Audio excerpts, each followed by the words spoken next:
భవిష్యత్తుకు గ్యారంటీ, భవిష్యత్తుకు గ్యారంటీ, భవిష్యత్తుకు గ్యారంటీ. జై తెలుగుదేశం, జై తెలుగుదేశం, జై తెలుగుదేశం.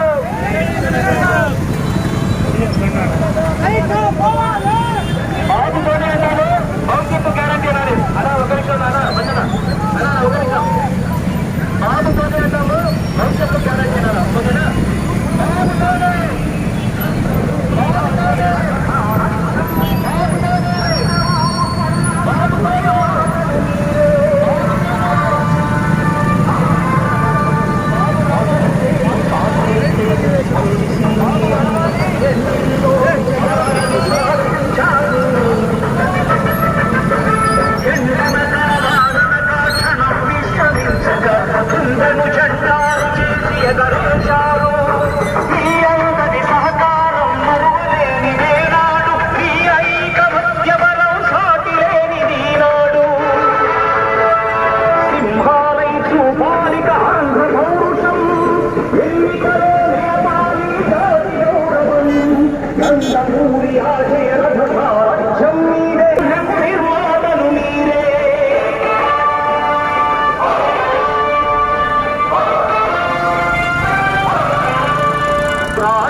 ప్రజల గుండెలో పార్టీ ప్రతిష్ట పెంచారు. ఏ పదవి ఆత్మక విభేదాలు లేక ఆస్తులు కోల్పోయినా అంతరించారు. రక్తదాతలకు ఇచ్చిన కక్షవాది కుటుంబాల మనుశక్తికి కోటి రెట్లు మీ శ్రమ శక్తి ప్రజలకు చేకూర్చనుంది సుఖమో శాంతి. ఊరి ఆశయ రథ సారథ్యం మీదే.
బాగా వస్తుందా?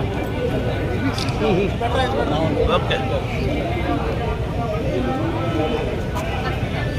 అలా మీరు అయిపోతుంది ఒకసారి చెప్పండి.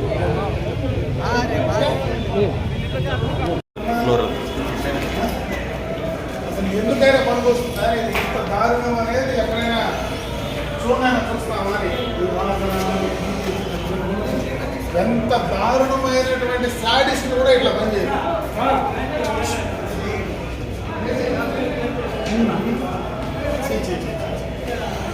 సెల్ఫీ బయట తీసుకున్నామా?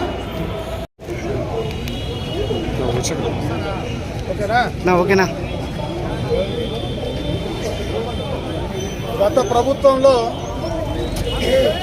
తెలుగుదేశం పార్టీ పేదలకు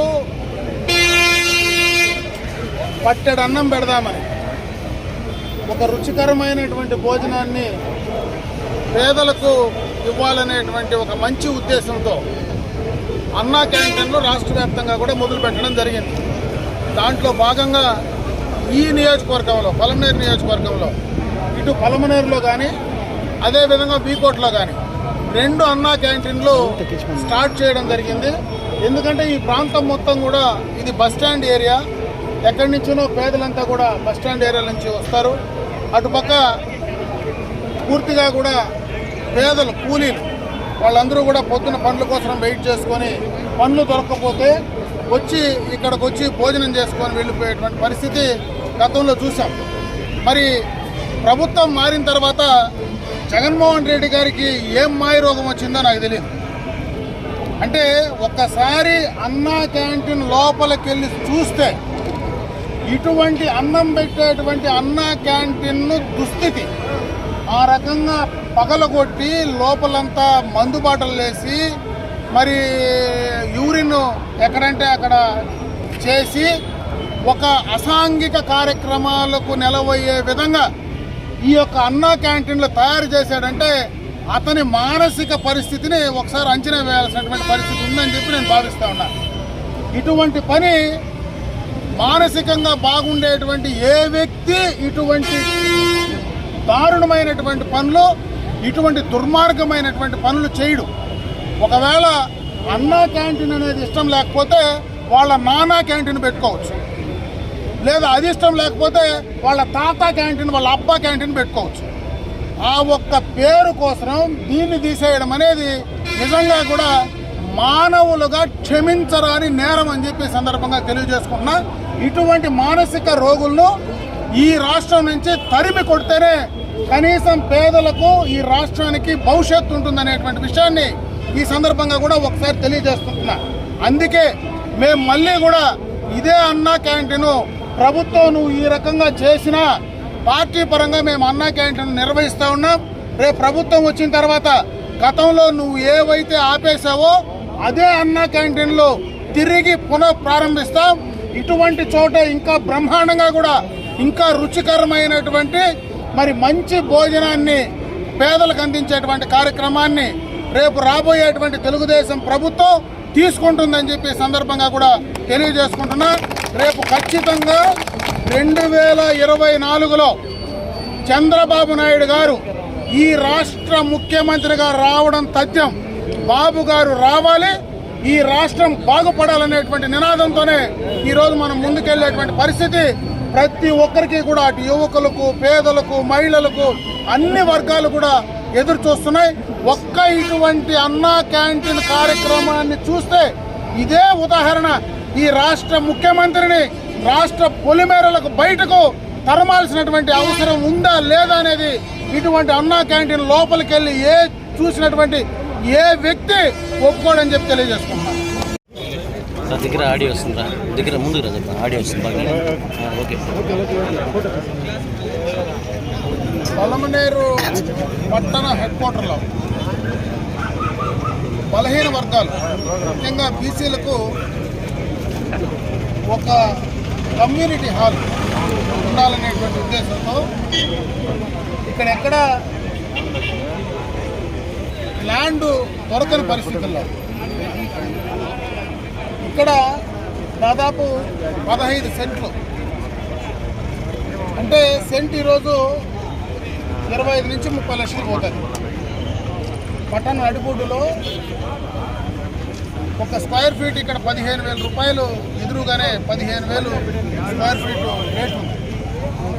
అటువంటిది బీసీల కోసం ప్రభుత్వం నుంచి ప్రత్యేకంగా ల్యాండ్ అలాట్మెంట్ ఇచ్చి వాళ్లకు హ్యాండ్ ఓవర్, టేకన్ ఓవర్ రెండు కూడా నేనే కంప్లీట్ చేయించాను. ఎందుకంటే వాళ్ళకి ఆ బీసీకి సంబంధించినటువంటి డిపార్ట్మెంట్ ద్వారా ఆ ల్యాండ్ రెవెన్యూ డిపార్ట్మెంట్ నుంచి ముందు ఫిషరీస్ ఇష్యూ ఉంటే అవన్నీ కూడా క్లియర్ చేసి రెవెన్యూ డిపార్ట్మెంట్ ద్వారా ఆ కన్సర్న్ డిపార్ట్మెంట్కు హ్యాండ్ ఓవర్ చేసి వాళ్ళు టేకన్ ఓవర్ కూడా చేసినటువంటి సందర్భం అయిన తర్వాత 50 లక్షల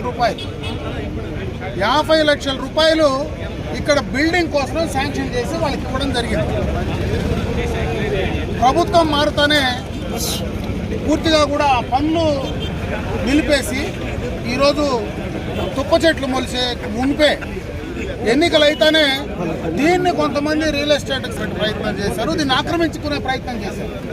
ఆ రోజు నియోజకవర్గంలో ఉండేటువంటి బీసీలందరూ అంటే పార్టీలకు అతీతంగా వాళ్ళు తిరగబడి రోడ్డును నిలబడి దాన్ని ఆపుకొని గవర్నమెంట్ నుంచి కూడా ఆర్డర్ వేసి ఇక్కడ బోర్డు కూడా నాటించడం జరిగింది. ఆ తర్వాతనే ఈ ల్యాండ్ బీసీలకు అని ఆ జాగాని నిలుపుకోగలిగారు. కానీ ప్రభుత్వం చంద్రబాబు నాయుడు గారు ఏదైతే ఇచ్చినటువంటి డబ్బులు దాదాపు 50 లక్షల రూపాయలు ఆ ఖర్చు పెట్టే తరుణంలో దాన్ని పూర్తిగా కూడా జగన్మోహన్ రెడ్డి గారు వచ్చిన తర్వాత ఆపివేయడం జరిగింది. అంటే బలహీన వర్గాల వారి పైన జగన్మోహన్ రెడ్డి గారికి ఎంత ప్రేమ ఉందో ఈ యొక్క కార్యక్రమం చూస్తే అర్థమవుతుంది. కొత్తగా చెప్పాల్సిన పనిలా జగన్మోహన్ రెడ్డి గారు ప్రత్యేకంగా చెప్తూ ఉంటారు, బలహీన వర్గాలు పైన నేను బలహీన వర్గాలకు ఏదో న్యాయం చేస్తున్నా, బలహీన వర్గాలకు నేను బీసీ కార్పొరేషన్లు ఇస్తున్నా, కార్పొరేషన్లో నేను ప్రెసిడెంట్లు చేస్తూ ఉన్నా, మరి బలహీన వర్గాలకు పదవులు ఇస్తూ ఉన్నానని మాట్లాడుతున్నాడు. నేను అన్నీ ఏం మాట్లాడట్లా, నువ్వు బలహీన వర్గాలకు ఏం పదవులు ఇచ్చావు అనేది పదవులకు తీసుకున్నోడికి తెలుసు. బలహీన వర్గాలకు సంబంధించినటువంటి కార్పొరేషన్లు ఇచ్చిన తర్వాత కనీసం కుర్చీ కూడా కూర్చోవడానికి లేని పరిస్థితి ఆ బలహీన వర్గాలకు తెలుసు. నేను అవన్నీ ప్రశ్నించదలుచుకోలే, ఇది ఒక్కటే ఈ రాష్ట్రంలో ఉదాహరణ. బలహీన వర్గాలకు ఇచ్చినటువంటి నేలని, ఇదే పట్టణంలో అతి విలువైనటువంటి జాగాని కబ్జా చేసిన మాట, కబ్జా చేసేదానికి ప్రయత్నం చేసిన మాట నీకు సంబంధించినటువంటి పార్టీ నాయకులు చేసింది వాస్తవం అవునా కాదా? నెంబర్ 1. దీంట్లో 50 లక్షలు శాంక్షన్ చేసి మీకు ఇస్తే నీకు నిజంగా బీసీల పైన బలహీన వర్గాల పైన ప్రేమ ఉంటే అక్కడ ఎందుకు దానికి సంబంధించినటువంటి డబ్బులు ఖర్చు పెట్టలేదు, దానికి సంబంధించినటువంటి బిల్డింగ్ కన్స్ట్రక్షన్ చేయనీయకుండా ఎందుకు ఆపావో నువ్వు సమాధానం చెప్పగలవా? లేదా నీ శాసనసభ్యులు కానీ నీ పార్టీ నాయకులు కానీ దీనికి సమాధానం చెప్పేటువంటి ధైర్యం, దమ్ము మీకు ఎవరికైనా ఉందా నేను ప్రశ్నిస్తా ఉన్నా. ఈ ఒక్క ఉదాహరణ చాలు బీసీల పైన వైఎస్ఆర్ కాంగ్రెస్ పార్టీకి ఉండేటువంటి ప్రేమ ఎంతుందో ఇది ఒక్కటే చాలు. ఇది ఏది ఏమైనా సమయం అయిపోయింది, ఇంకొక 6-7 నెలలే మీకు అవకాశం ఉంది. తర్వాత మళ్ళా తెలుగుదేశం ప్రభుత్వం వస్తుంది, బీసీల ప్రభుత్వం వస్తుంది, ఈ రాష్ట్రంలో బీసీల ప్రభుత్వం వస్తుంది. చంద్రబాబు నాయుడు గారు మళ్ళీ ముఖ్యమంత్రి అవుతారు. అయిన తర్వాత ఖచ్చితంగా కూడా ఇక్కడ దానికి సంబంధించినటువంటి బిల్డింగ్లు ఏర్పాటు చేసేటువంటి కార్యక్రమాన్ని ఖచ్చితంగా తెలుగుదేశం పార్టీ తీసుకోబోతుందని చెప్పి ఈ సందర్భంగా తెలియజేసుకుంటాం.